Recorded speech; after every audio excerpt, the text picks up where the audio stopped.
Hey guys, if you enjoyed this video, be sure to hit the thumbs up, hit the subscribe button with the little bell on the side for more notifications of videos like this to come ahead. And also more like game hunting videos and fitness stuff coming up fairly soon, like mostly hiking. I just want to get out and look at beautiful trails and stuff, and I'm fat, so there we go. Anyways, let's hope this video goes okay because I'm mic'd up and I might need to fart pretty soon. So my friend, Cyrus Martin, he also has a YouTube channel, mentioned on Twitter that Analog put out that they're going to be releasing the Analog NT Mini Noir. Now there's this company out of Seattle called Analog, and they make these really nice FPGA consoles. And they have all the bells and whistles. They can output up to 1080p, which is like the absolute best you can do on like an FPGA right now. Because the FPGA is also doing some of the scalar work and start getting up to like 4K, it's like a whole lot.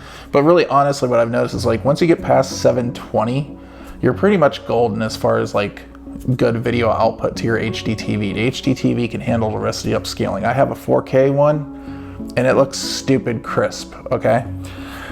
So they said they're gonna be releasing these things. Now if you're not familiar with them, they're $500 NES FPGA consoles and they're built insanely well. And I was thinking about getting the AVS, but then I was just like, let's just go for the cream of the crop. And let me tell you something, this is my main takeaway from all this before I show you this. For $500 with this thing, I've had more fun out of it than I've had for my Series X. Now I know that's completely on me, and that's my opinion, but that's where I stand with it right now. I've had way more fun with this thing for $500. But the cool thing is, this won't depreciate. As soon as more Xbox Series X's hit the wild, that thing's gonna depreciate value, it'll be lower than that. This will always probably at least stay around 700, if not go up, and I paid $5 for it, so good investment. All right, so this is how it comes in the box. There is an embossed logo on there. I don't know if you guys can see it at all. It's pretty hard to see. Hell, the label's hard to see. But one of the things that's cool about this is this does come with a controller where the other ones didn't, but the other ones came with pack-in games. So this box is nice. Like the way I would describe this is like if somebody like Apple wanted to make an NES or something like that for some reason. So it's got this nice suction to it, and the cardboard's so thick that you would think it was like more like made out of wood or something. So there's the console sitting inside, and it's got this nice soft cell foam that's like protecting it, where the other ones just had kind of like they were kind of like in a plastic crate kind of thing. So the packaging and all that is to a higher standard. So if you don't know their other consoles, the Super ST and the Mega SG, which is like a Super Nintendo and Sega Genesis console, those are made to be a little bit cheaper. They use plastic. This is actually using an aluminum case. It's like a gunmetal to it. That's one of the reasons they call it the Noir. They've had a few of these. They've had a black model, like just pure black, and then they had a aluminum silver model. So this is kind of like in between that, but you can kind of tell generation 1 or 2 of these, where the logo on the front is the newer logo, where the logo on the generation 1s is a little bit different. Also, that one didn't have as strong as an FPGA in it, so some of the scalar stuff, some of the interpolation, it didn't have interpolation at all. This one does. So this one's basically got the guts of their newer consoles in it. That made a lot of people angry when they found that out. Also, the generation 1 of the FPGA, because there was actually a slightly larger version of this that used real NES hardware, and then you can get a mod done for extra money with the HDMI out. So I think this actually comes out cheaper than the original ones did. So anyways, let's take a look at it.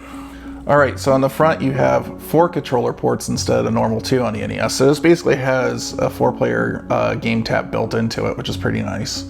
So like I think like there's a couple games, like is it Bomberman is one that can play 4-player? I'm not actually sure, but maybe I'll try to find a couple now. On the side, there's a little SD card slot that you mostly are supposed to be using for like firmware, and it has a function called NSF player, which is like a format to save and play back NES music. And then on the back, here's where all the magic is. So there's an HDMI port right there, and that's for up to 1080-60 output. This here is, if you ever see like an NES like console mod where it's RGB out. Typically they put one of these 15-pin D-sub connectors on the back of it. So it's not VGA, it's just a 15-pin. So you can actually go to Monoprice, or I think it's Retro Game Cables or something like that, and you can buy these. So this is actually capable of doing composite, S-video, component, or RGB. So if you have one of those really nice RGB like CRTs that use like the BNC connectors, you can actually get a cable that breaks out to that and have it go BNC. So like say one day if like I wanted to play light gun games, I could just play it off of this with a special cable into a CRT with like pretty much any connector. Then if you're hooking up to really high-end stereo equipment, there's some really nice gold-plated RCA cables there for left and right audio. Kind of funny seeing that the NES is just a mono console, but I guess you wouldn't want one speaker or the other.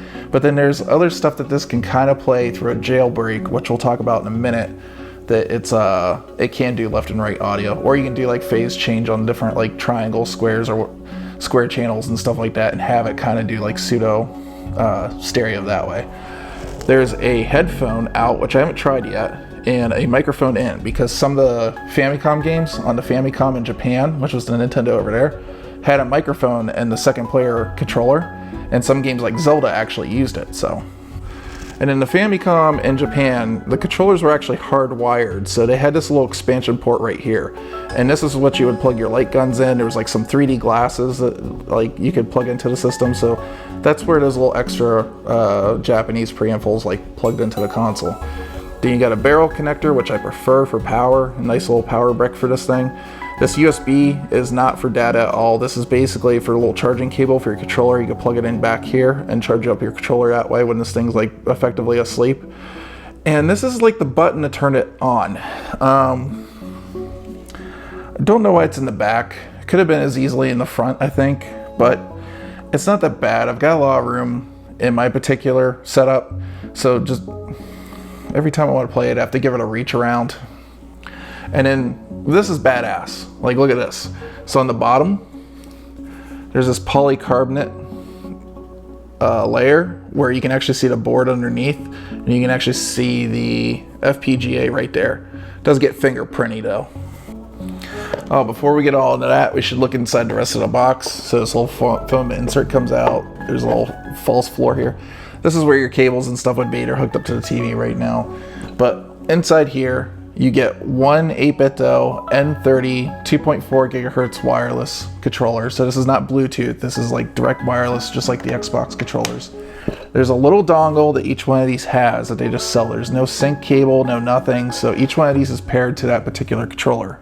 The thing I can tell you about this controller is this thing is stupid good. I'm actually really impressed with it and how close it feels to the original NES. And I can tell you that because I have an original NES controller right here.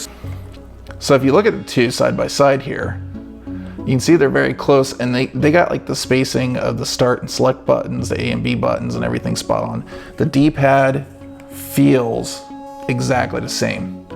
Exactly the same. And of course on this one, I give them major props for adding 2 more buttons on the top, because there's 2 turbo buttons for A and B, which is sweet for shooters, and an extra home button for the menu built in. So normally if you were using a NES controller, you'd have to hotkey it like select and down or something like that to get to the home screen for the console. Alright, so a little quick size comparison between this and the NES.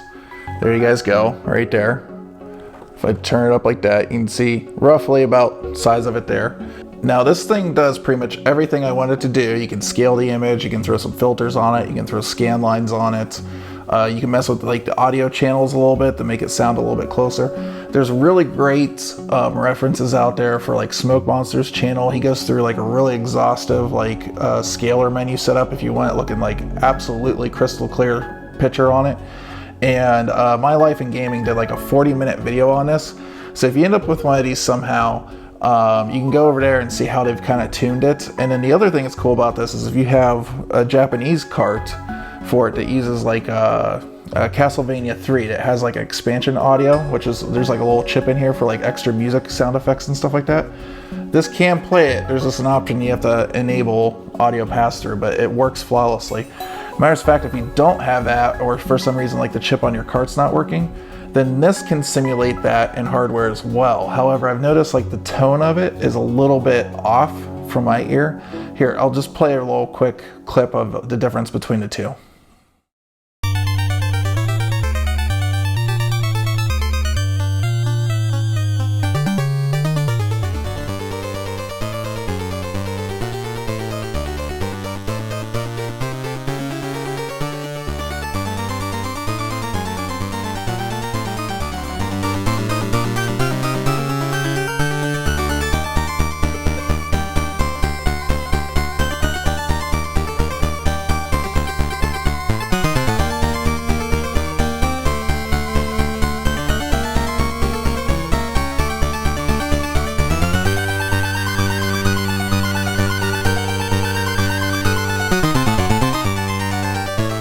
Alright, so these controller ports are really cool. I like the clear look of them, but here's part of my problem with them. Here's an original NES controller. Alright. If I did this and just pull down on it a little bit, that's it. There's no real force holding this in. Now I suppose this could be by design, so if like you had this like on your entertainment stand and somebody tripped over the cord, then it would pull out instead of like, you know, wrecking your whole $500 console onto the ground. That's pretty good. But honestly, sometimes I kind of question if the connection's good. Now, I've never seen anything with the original controller showing that it's not connected. It's just a little weird putting it in into the original one. So like the original one here, like when you put the controller in, it's got like a nice snug fit to it, and it doesn't come out as easy. Matter of fact, when I was a kid, you know, a lot of times people would trip over this and then yank the console down. So maybe that is a feature, but it's just not as satisfying. It's like throwing a hot dog down a hallway, to be crude about it. And then the other one. So we have Kid Dracula here. We have Famicom games. So this is the 60 pin. In Japan, the carts are 60 pin. In America, they were 72. When you put it in, there is a little bit of like guesswork. It doesn't like go in right away, like right where you want it to. And you have to use a little bit of force, maybe because it's new, to get it down. You can see like there's not really much play in the cart here. So Famicom games, it works like a dream. It works really well. And the Famicom carts where it had a little bit of a thicker PCB board compared to the America ones, and you can see that they actually took that into account. And to be fair, some of these carts, this is Ninja Gaiden 2 right here, some of these carts are a little bit thicker boards, a little bit thinner boards, so that may factor. But when you put an original NES cart in here, once again, it doesn't feel like, it's not sitting down in a way that you feel like it should. Like the springs, first of all, on the flaps is like really insanely hard. So when you put it in, it's kind of like, is it centered? Is it not centered? There's really no way it can go in not centered, but. So now with this in there like that, the only problem is if somebody knocks this. You see how much play there is on it? It's like a dick flopping in the wind. It's pretty bad. Now, when carts are clean and they're in really good shape, you can actually do this and the cart still functions. It doesn't screw up at all. But I have carts that are just kind of like, the connectors are like really worn, they're on their last leg, whatever. And you do anything like that, it's done. That's another thing I noticed about this is the cartridges need to be insanely clean on this. All right, last little thing to show is as long as you have an SD card, and I understand it's easier with an SD card smaller than 32 gigs or 32 gigs and smaller. This is a 128. You just format it to FAT32, and then so when there's firmware updates for your console, you just load them directly onto the root, you put it into this little slot here, and then you turn on the console. When the console's flashing, what it'll do is it'll actually make the power button or power light flash red, not the power button. It'll flash red, and when it's done flashing, the firmware is up to date. Now, you can go to Smoke Monsters, which is the YouTuber I was talking about. He has a GitHub. And at that GitHub, he has a jailbroken version of the firmware, and I've installed it. Basically, what it allows you to do is do things like run ROMs directly off the SD card. The way I kind of use it is I prefer to have the actual cart into play. And so for some reason in my mind, that makes it easier for me to stick with that game. Like I said, when I have like hundreds of games, I get overwhelmed. But when somebody tells me about a game like, hey, you need to check out Jackal or something like that, I don't have Jackal. I can load it onto here and I almost act like it's like a rental or something, you know what I mean? Like I'm checking it out like really quick and seeing if I really want to add it to my collection. So it's helpful for me in that way. Now the other thing it's helpful is there's certain collections I'm just not interested in anymore, like collecting for the Atari 2600. I've never been interested in the ColecoVision. I've never been interested in collecting for the 7800, for instance, right?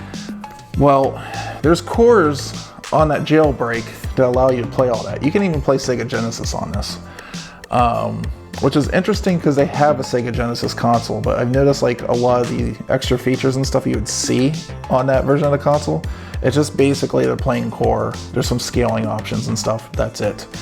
And then also you're playing on a 2-button controller, and like select is like A and it's like B, C, you know, for the other two. So it's not perfect, but you can play like Sonic the Hedgehog, Castlevania, something like that on here if you wanted to. But it's still really cool because all those are hardware accurate. You don't have the delay, you don't have the frame buffer to deal with. It's really, really cool. So let's go hook this up. Let's check it out a little bit, run through the menu, and see what you guys think. All right, guys, I'm gonna do a quick run through of the analog mini NT Noirs. Oh God, that's a big name. I just realized that. Of the menu system, just a really quick look through, and this has been hacked. So normally, like cores wouldn't be there for you wouldn't see cores. You would just see run cartridge settings, tools, power system off. First of all, we'll go through settings since this is one of the most important things. And so you have different types of settings: video, audio, systems, cheat codes. So cheat codes is easy to go through real quick. If you know the Game Genie, it's basically a Game Genie. You just enter your code here, you checkbox that to activate that code, check mark this up here to activate that. Be sure to do it before you boot the system up, otherwise it won't take effect. It has to work on first system boot. So that's cool that that's in there. There's core options, which there isn't a whole lot to be able to do here. Just about like what version I'm running and stuff. I'm running version 6.6. I think we're now on version 7 of the Jailbreak, so I might need to update that a little bit later. And then you have a save and clear settings, so you can restore everything back to default. And every time you make any kind of changes to like the video, audio, any of that stuff, you have to go here and save it. Otherwise, next boot, it's not going to stick. So since the most crazy range is the video and audio options, we'll go through all those in a little bit. But with just simple stuff like menu options, you can change like, I don't know, the USA or Japanese skin, whatever that is. I don't really care. Highlight style. So like right now it's like flashing. You can change that so it just does like a single flash or whatever. The color. You can change a little bit of font. I have it set to this menu bounce right now. You can dim game when it's in the menu mode, meaning the game will dim in the background, or you could have it not dim. So really simple stuff here. But here you have like the 4-player settings, hotkeys. This thing actually comes out of a box where confirm is B and cancels A, like an Xbox. And just this being like playing Nintendo games for the most part, that really screwed with me. So you can swap it. So I don't know why they did that. Startup options. You can actually add a delay. So like if for some reason like the boot logo isn't coming up right away, and you want to see it every time you start it up, like say your HDMI isn't like initiating fast enough, you can add a boot delay before it starts doing that, so the HDMI is all synced up. It's one of those really weird options that's in here that honestly, like 9 times out of 10, don't even want to look at the boot, but you can just hit like the start button and skip it anyways. And then the startup option, so you can go title to menu, and then you have to run the cartridge from there. You have to do that for like Game Genie and stuff like that, otherwise it won't work. If you just want to go title to cartridge, you can do that, so it does the boot up sequence and it goes into the cartridge. You can go directly into the menu, or just like an old school console, you put the cartridge in, hit the power, and it directly goes on. The thing I learned about this is if you have it go to any of these other ones that require the cartridge to be in for it to start, I was thinking with the cartridge out, it would just go to the menu. It doesn't. So you have to hit the home button to get to the menu. Otherwise, you just see a blank screen. All right, next menu, really easy, hardware menu. All this does is changes the region of the console. So if you want PAL regions or USA, this is also Japan also. Then there's a region called Dendy, and Dendy is basically like a clone console that was apparently pretty popular. I've never heard of it, and then they have a special Dendy mode down here that you have to click on to get the cartridges to work right. I guess the cartridges will work in this. This one here is, this stuff you typically don't have to mess with. This right here, this 3.6 volt cartridge IO.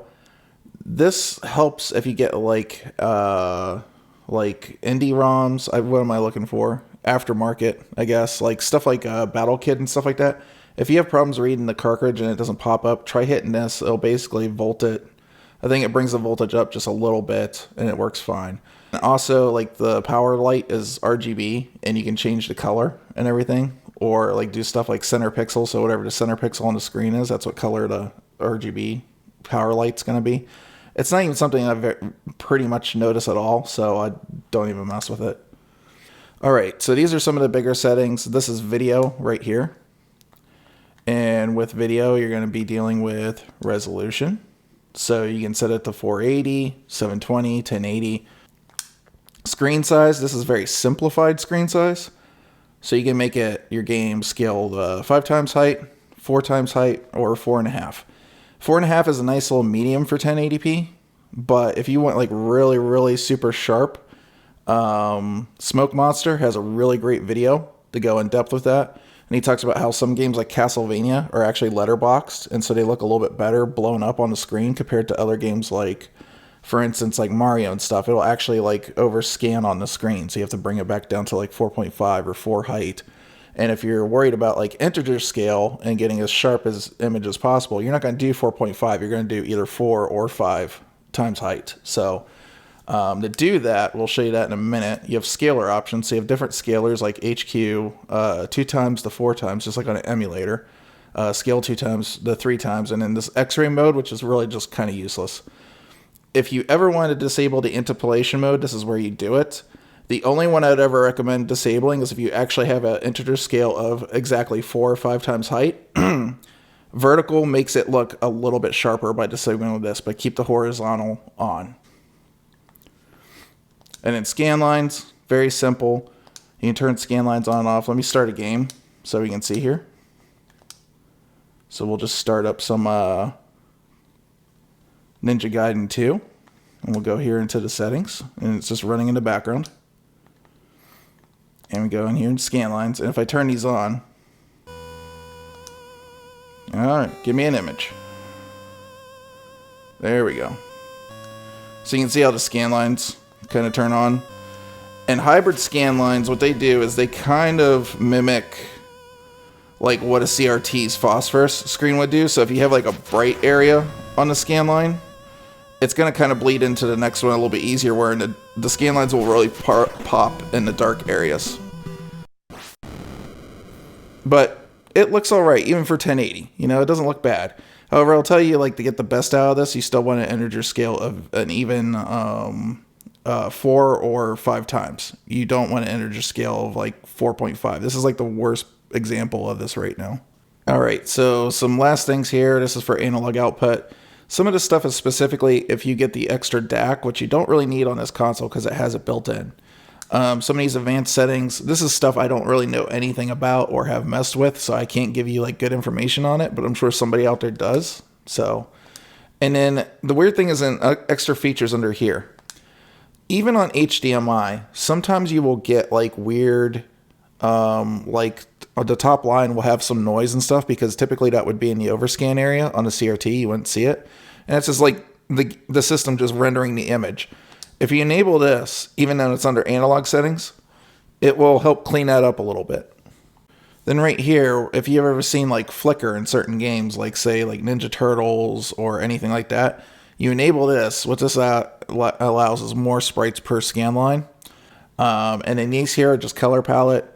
Firebrand X to me looks like the one that's the closest to the NES color palette, but you can go through these and you can even load custom ones onto the SD card if you want to.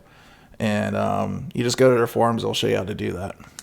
All right, and then we have an advanced mode, and this is if you jailbreak the system. So the advanced mode, now instead of your screen height or whatever it was at 4 times, 5 times, this is what it is. So now you can get into the nitty gritty and actually scale it down or scale it up to how you want. So this is why the jailbreak's pretty good. So some games have like a little bit of noise here and there, like Super Mario Bros. 3 and stuff, while it's drawing the image in. You can actually crop the image in if you like want to hide that so you don't really see it, so you get a really clear image. So analog output, still the same. Extra features is here. But also, if you notice, they put extra features in its own space under here now. Okay, buffer and DVI modes. This is something that's really cool and something that I like the Jailbreak for. So normally it's under fully buffered. So there is a frame buffer. But the way the frame buffer is working is the system's running at full speed and it's kicking out as much frames as it can. So the NES ran at like 60.08 hertz, okay? Your modern day's displays refresh at 60. And so if you didn't have a buffer in there, like every 10 seconds, you'd get like this roll. So if you did a single buffer, which is basically VSync off for you guys that are on PC and notice, VSync off, you're going to get screen tear. It comes down every 10 seconds because it's just a little bit off of the refresh rate of your LCD display or, OLED in my case. So with buffer on, it buffers it, but it's going to add like a little bit of lag. So what you end up seeing is like your actual like output is sort of like a sawtooth. And so there's just like a little bit of lag introduced every once in a while. I prefer this. Zero delay. It basically turns the frame buffer completely off and it's just direct video out of the HDMI to the screen. But the way they fix the screen tear issue is they downclock the NES down to 60 flat. What that means is about every 10 minutes, you're going to be about 48 frames behind. It's not really anything that's perceivable, so I prefer this. Under audio, we have headphone settings. So this is where you go. If you plug headphones into the back, this is where you go to turn your headphones up and down. There is a high impedance phone. So if you have some really nice high impedance headphones, you turn this on. It gives you a little bit more gain through your headphones. Use headphone volume button. So I guess if you have headphones that have volume buttons on them, you could use that to adjust it. That's pretty cool. I didn't know that. Channel levels, I'm using My Life in Gaming's suggestions here for this. This, for whatever reason, if the system's too loud, you can cut it down 3 dB. So you can just activate that. Cartridge audio, you need this for games that support cartridge audio.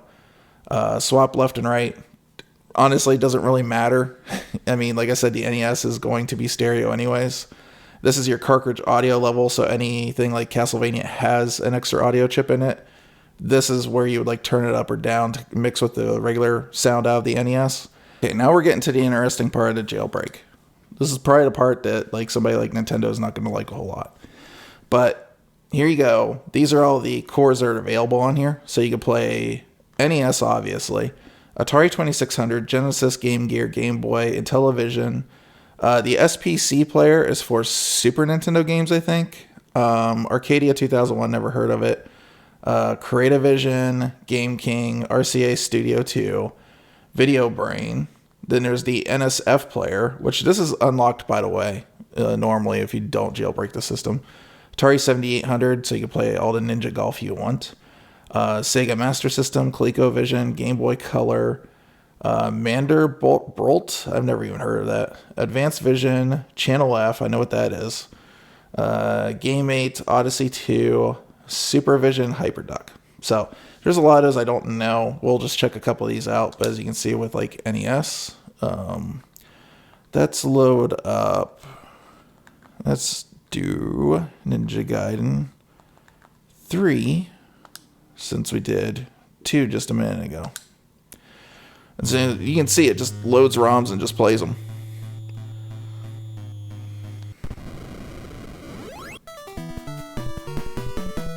And this is also good because there's going to be games that they're just way too expensive. They're not available everywhere. And if you really have a hankering to play those, you can do that. Or if somebody's, like I said, I want to try, or game's really good. And you see it like all the time and it is available. And you don't know if you want to spend money on it or not if you don't like it. You can just run it on this. And if you like it, then you can get the cart. You know what I mean? So this is not something straight out of analog for obvious legal reasons, but it's cool that it's there. Oops. Alright, so let's go back. So anytime you do that, it's going to kind of like, you go into like a new core, it's going to like reset it. And we'll just do one more just to kind of give you guys the idea. Alright, so anytime I do a reboot, it's going to cut the HDMI signal and I have to like start the commentary back up. But now we're in the Genesis core. So we'll just go in here and say Sonic the Hedgehog. All right. So everybody knows Sonic the Hedgehog. So we'll just play that.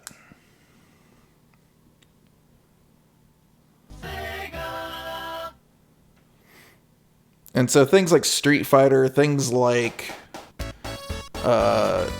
anything that uses a 6 button, the only way I know that that would work on here is you would need to get like a Bluetooth dongle as opposed to the 2.4 gigahertz dongle, and then you have to flash it, and you can get something like 8-bit to 6-button controller, and I think that would work. Don't quote me on that. But otherwise, like one of the buttons like C, A, or something like that is always going to be on select. And so certain games like Castlevania, for instance, not a big deal. You could just remap it. But things like Sonic, for short, it's really just one button anyways. Not a big deal. And it plays and runs great. You can crop out that blue stuff on the edges, which you would want to do on an OLED like mine, because that would eventually burn in if you just kept it up like that.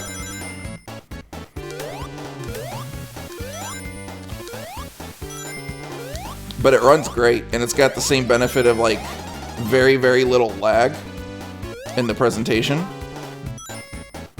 Okay, so then that's been my real quick look at the NT Mini Noir. It is very cool, very much worth every cent that I paid for it. And it's double assuring to know that in years, if for some reason I need to get rid of it or something, I'm gonna get more out of it than I paid. So that's pretty cool. If you see these on eBay for like $700, it's something you're gonna have to ask yourself, because I really don't think they're releasing them anymore. Although I was wrong last time, and part of the reason I ended up going for it was the last time that they were releasing these, I had the money, I didn't jump on it, and I just immediately regretted it as soon as they came out. So getting that second chance definitely made me jump on board. So that's it. So I hope you guys enjoyed the video. More stuff to come in the future, and have a great day.